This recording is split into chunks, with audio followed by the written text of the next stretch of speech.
avant tout, il faut déjà se comprendre soi-même. Et ça, je pense que tu as remarqué qu'on est des êtres complexes, très complexes, et qu'on a besoin de temps de vie, d'expérience, de rencontrer des gens, de vivre des trucs. Et en fait, aussi en rencontrant les gens, on a des miroirs. Si on est assez attentif, qu'on a assez de conscience, on va voir que les autres, c'est des miroirs et que ce qui nous dérange chez les autres, c'est des choses qui nous dérangent chez nous, en principe, tu vois. Et vice-versa, ce qu'on apprécie chez les autres, c'est des choses soit qu'on apprécie chez nous, soit qu'on a envie d'incarner, en fait. Et on a besoin de faire des erreurs, surtout, super important de faire des erreurs, et on a besoin d'espace pour intégrer nos erreurs et nos expériences, aussi intégrer les choses positives, tu vois, simplement pour les assimiler, synonyme d'intégrer, non? Et pour mieux nous comprendre, tu vois. Et c'est comme ça qu'on évolue dans notre vie et qu'on monte un peu petit à petit en niveau de conscience. Et en fait, de mieux nous comprendre nous-mêmes, ça va nous permettre, entre autres, c'est peut-être même le plus important, enfin c'est pas le plus important, mais à niveau égal que, aussi important que pour nous. Se comprendre soi-même, c'est important pour nous, pour avancer, pour être de plus en plus épanoui et avoir designé un peu une vie qui nous correspond. Mais c'est extrêmement important aussi pour les interactions avec les autres, pour pouvoir comprendre les autres et pour pouvoir se faire comprendre quand on est en interaction, en communication avec les autres. Je vais donner tout à l'heure un exemple concret de pourquoi je fais cette vidéo. Mais d'abord, je voulais aussi dire que,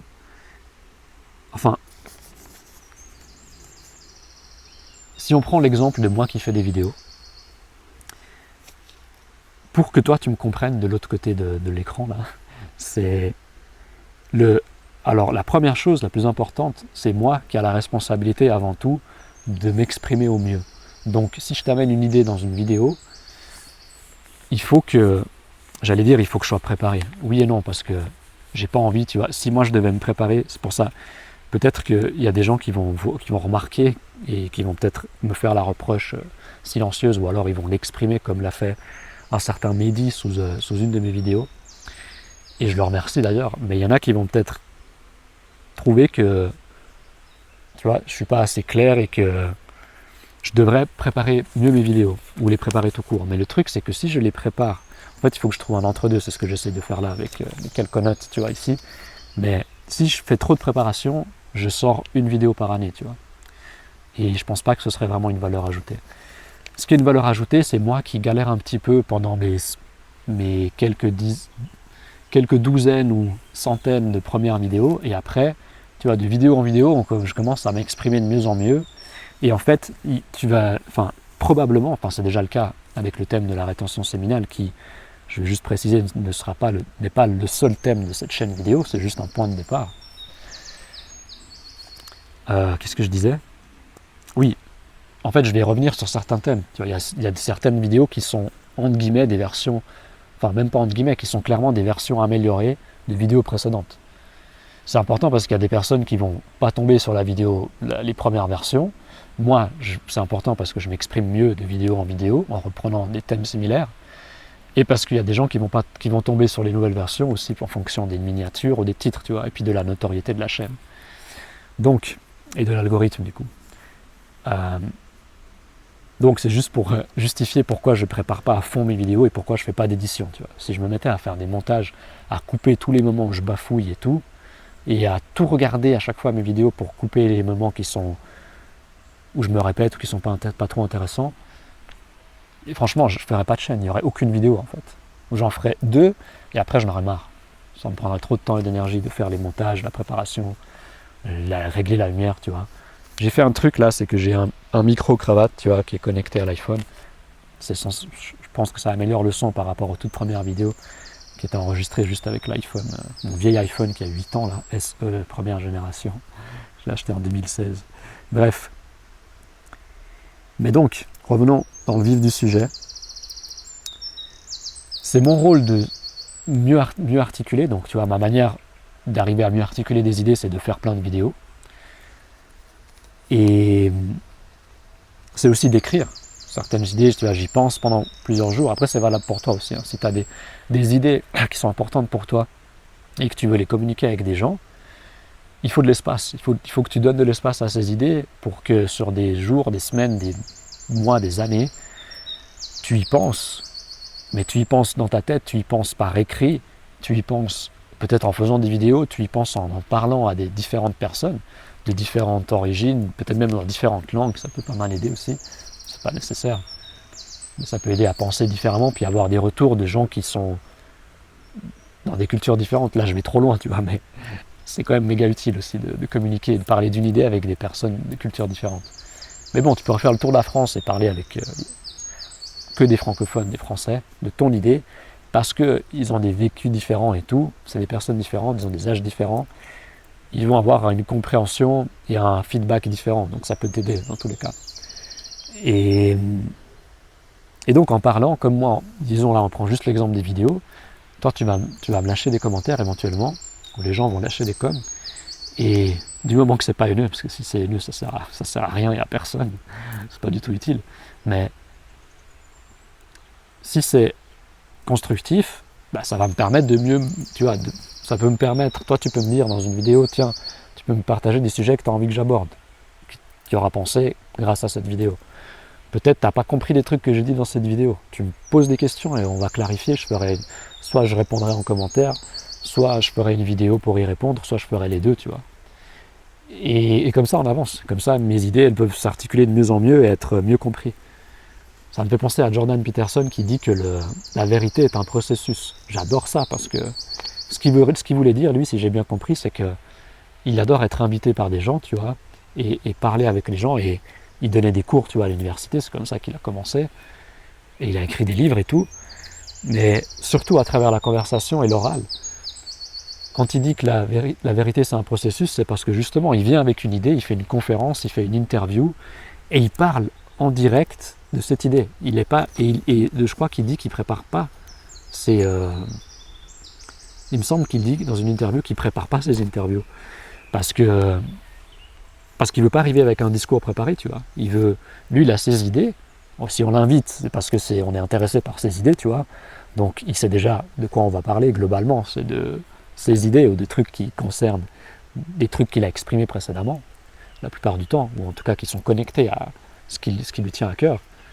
Et donc, ensuite, il est dans un échange, et dans le moment présent, si on veut, et il peut pas venir avec tu vois, il peut pas venir avec un discours préparé, pour finir ma phrase, mais il faisait la comparaison avec cette approche-là, et l'approche des politiques qui ont un slogan, tu vois.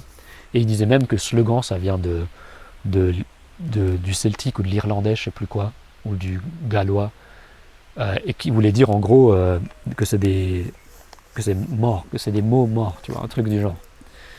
Et c'est vrai, même un livre, c'est peut-être pas comme les discours politiques c'est un contexte particulier et qui peut être très manipulateur, mais dans les livres on peut être manipulateur, c'est comme à l'oral aussi d'ailleurs, mais bon. Par écrit, tu vois, c'est moins la vérité en gros parce qu'il n'y a pas cet échange, il n'y a pas genre moi qui te parle et toi qui peux me répondre, et moi qui peux préciser, tu vois, qui peut préciser ma pensée, mon idée. Et s'il y a quelqu'un d'authentique qui partage cette idée, tu vois, là on va pouvoir avancer dans cette vérité, et effectivement la vérité est un processus. Mais bon, tu peux avoir quelqu'un en face de toi qui est psychopathe ou manipulateur, ou qui a juste une idée fixe et qui veut juste inculquer cette idée en toi, ou te faire faire quelque chose, tu vois, de précis. Et là on est dans la manipulation. Là la personne elle n'est pas du tout dans la vérité, dans le processus. Elle veut juste obtenir un truc à travers toi. Et moi, quand je fais ces vidéos, je ne veux rien obtenir de toi ou de qui que ce soit. Je partage des idées. Il y a des gens qui vont raisonner avec. Des fois, comme ça m'est arrivé, je peux dire des bêtises. Et si on me fait remarquer que j'ai dit une bêtise, et que je vérifie et que je suis d'accord après coup, je vais rectifier, tu vois. Je ne suis pas là pour imposer mes idées, non, au contraire. J'ai envie qu'on me dise, écoute, je trouve que, voilà, tu dis ça, mais soit c'est une bêtise, soit en fait j'ai une autre perspective, tu vois. Ça c'est intéressant. Donc, c'est mon devoir avant tout et c'est ton devoir si toi tu essaies de partager une idée avec quelqu'un, c'est le devoir de la personne qui transmet l'idée, qui émet, d'articuler au mieux, comme je l'ai dit, par la pensée, en créant de l'espace, tu peux aller marcher avec une idée, tu peux aller faire une randonnée, un trekking d'une semaine avec une idée, et tu vas voir que tu vas revenir avec une bien meilleure articulation de cette idée, tu vois. Tu peux faire ça par écrit, tu peux faire ça en discutant avec les gens. Ok. Je le répète, mais c'est important. Ça me permet de passer à la suite. Et malgré tout ça, imaginons que moi, j'articule au mieux mon idée, que je peux vraiment pas faire mieux, si on peut dire qu'il y a vraiment une destination dans l'articulation d'une idée. Imaginons qu'elle est épurée au plus possible, qu'elle est la plus juste possible, on va dire, la plus pure. Malgré tout, il se peut que les personnes qui sont destinataires de mon idée ne puissent pas comprendre.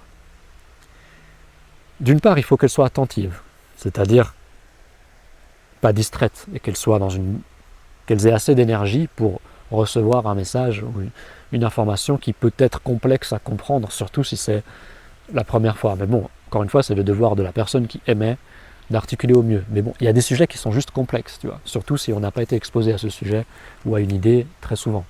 Donc, tu vois, imaginons que la personne, t'es la personne destinataire de mon idée, t'es en parfaite forme, tu vois, t'es bien reposé et tout, t'as peut-être même entendu parler un peu de mon idée, on est tous les deux dans les meilleures conditions. Mais c'est une chose d'être attentif et d'être disposé, on va dire, mais c'est une autre chose d'être réceptif. Toi, tu pourrais ne pas être réceptif ou réceptive. Et qu'est-ce que ça veut dire ? Ça veut dire que tu n'es pas en disposition d'accueillir mon idée parce que on n'est peut-être pas sur la même longueur d'onde, tout simplement. Tu vois. On a des niveaux de conscience qui sont différents, un chemin de vie qui peut être corrélé à l'âge, mais pas forcément. Il y a des gens qui peuvent être plus sages que d'autres à des âges beaucoup plus jeunes que les autres. Mais voilà, simplement, on n'est peut-être pas sur la même longueur d'onde. Mais bon, si tu regardes cette vidéo jusqu'à 12 minutes, il y a de fortes chances qu'on soit sur la même longueur d'onde.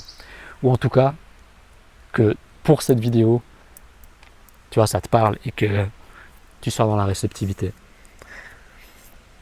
Mais par contre, tu vois, si on prend l'exemple de la rétention séminale, qui n'est pas le seul sujet de cette chaîne, c'est important que je le dise, mais qui est le point de départ de cette chaîne,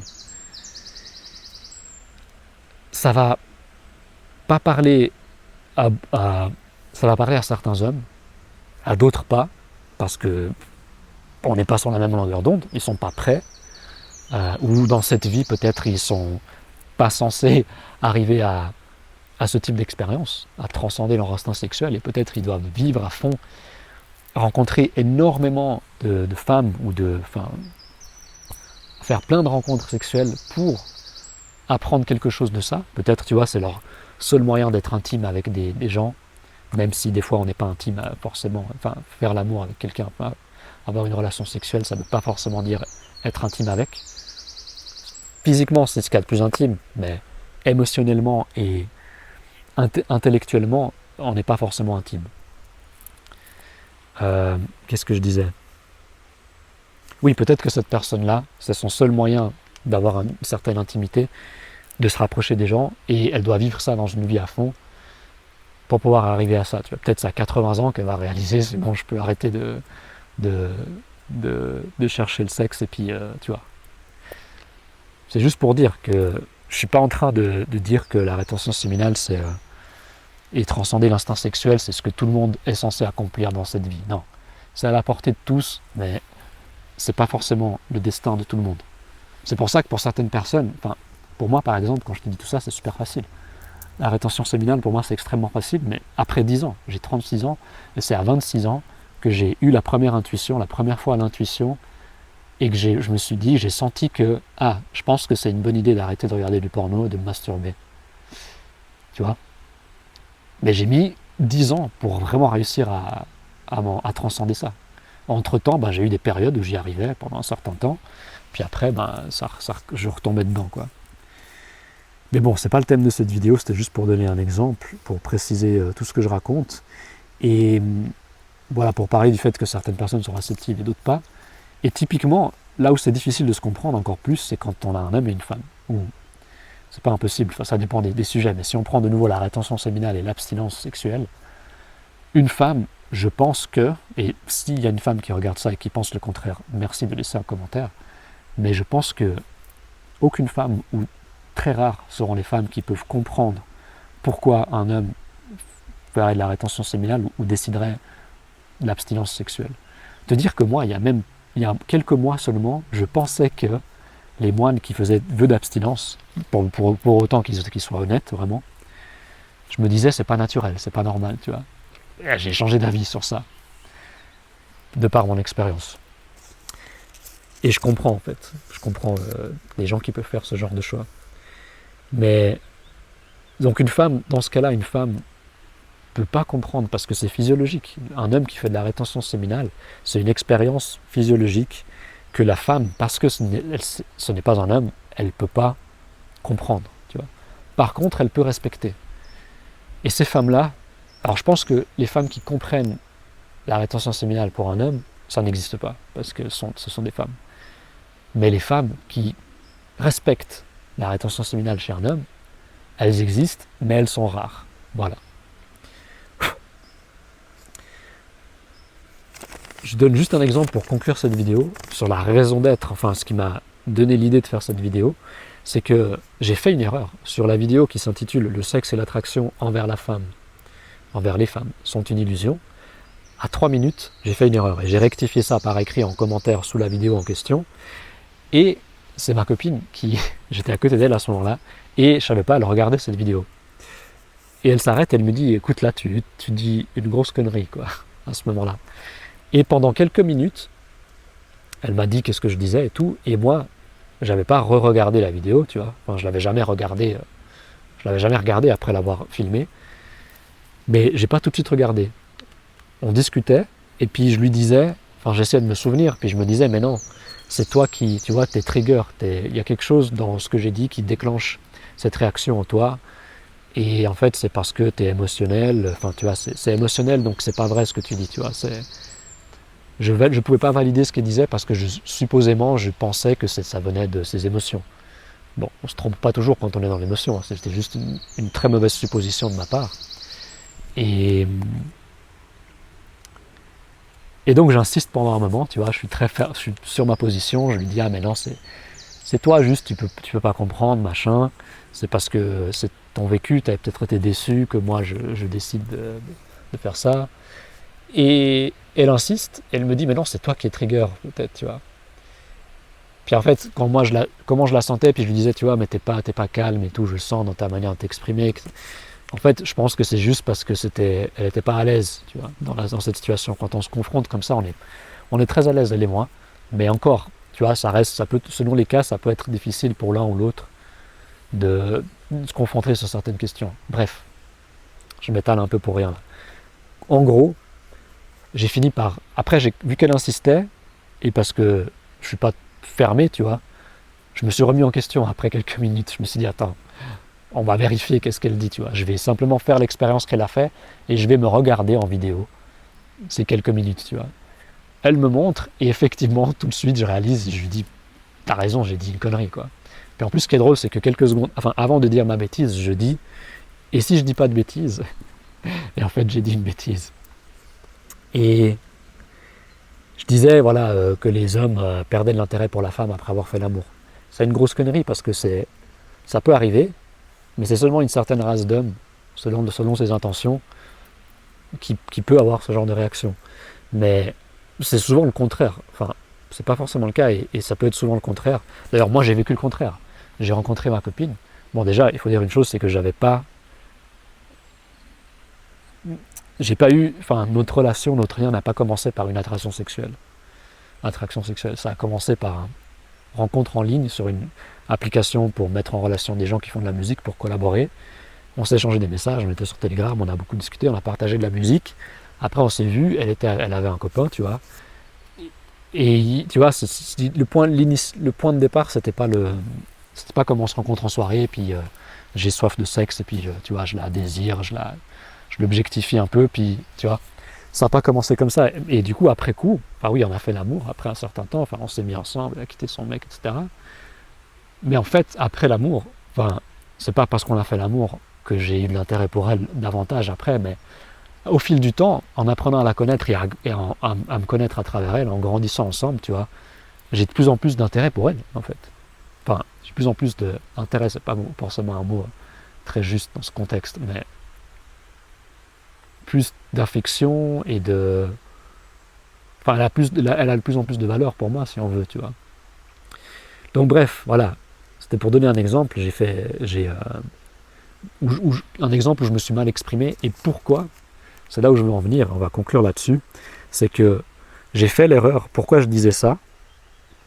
C'est que je me basais sur quelque chose que j'avais lu, et peut-être que j'avais entendu aussi, qui disait, je crois que c'est plus ou moins ça, la femme commence à aimer quand l'homme a fini d'aimer.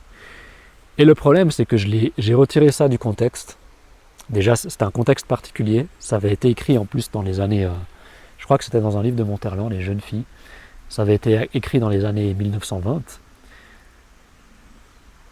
Et même si ça peut être toujours le cas dans certains contextes aujourd'hui, il y a quand même beaucoup de choses qui ont changé en 100 ans. Et en plus, c'était dans une œuvre de fiction. Donc même si l'auteur peut mettre des idées qui sont vraiment les siennes, des fois il peut mettre des idées qui ne sont pas les siennes aussi. Et surtout, qui se prêtent à un contexte particulier. Donc moi, l'erreur que j'ai faite, c'est de répéter ça dans ma vidéo, mais hors contexte, et de pas l'exprimer clairement non plus. J'avais extrofié un petit peu le truc, l'information de base, si on veut, enfin l'idée de base. Et voilà, ça a été mon erreur. Et donc, le but de cette chaîne, ça n'est pas, enfin dans tout ce que je fais, sur mon blog aussi, que je mets en lien dans les descriptions de toutes les vidéos, le but c'est pas que j'exprime des choses que j'ai vues ou que j'ai lues, ce qui est ce que font la plupart des gens. Je sais pas si tu as remarqué, mais la plupart des gens, enfin beaucoup de gens, tout ce qu'ils disent, c'est des choses qu'ils ont lues ou que quelqu'un d'autre a dit, tu vois. Mais qu'est-ce qui vient vraiment d'eux-mêmes et de leur expérience? C'est ça qui est vraiment intéressant. Quand tu parles avec quelqu'un,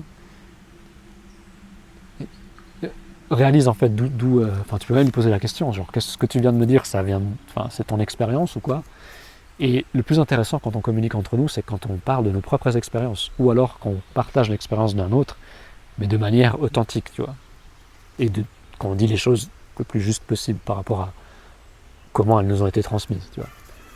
Mais si on fait que répéter des trucs qu'on a lus ou qu'on a écrits, enfin qu'on a entendus, oui, tu vas me dire ce qu'on a lu et ce qu'on a écrit, ça peut venir d'une expérience, mais c'est mieux quand en fait ce qu'on répète, c'est quelque chose qu'on a lu ou qu'on a entendu de quelqu'un à qui on fait confiance. Je suis un peu perturbé par le stress. Je suis un peu stressé par ce qui se passe autour là. Bref, des gens qui cherchent un chien, je crois, ou un enfant. Je vais conclure, la vidéo est déjà trop longue. En gros, où je veux en venir, c'est que la base de tout ce que je partage, c'est ma propre expérience. Donc avant, dans cette vidéo que j'ai mentionnée, je partageais un truc que j'avais lu, entendu, et voilà, c'était pas clair, ça venait pas de quelqu'un non plus, c'est quelqu'un un auteur en qui je fais confiance, mais disons, ça venait pas de quelqu'un avec qui j'ai eu une interaction. Je m'arrête, c'est trop le bordel autour de moi. Je crois que j'ai tout dit. Ciao.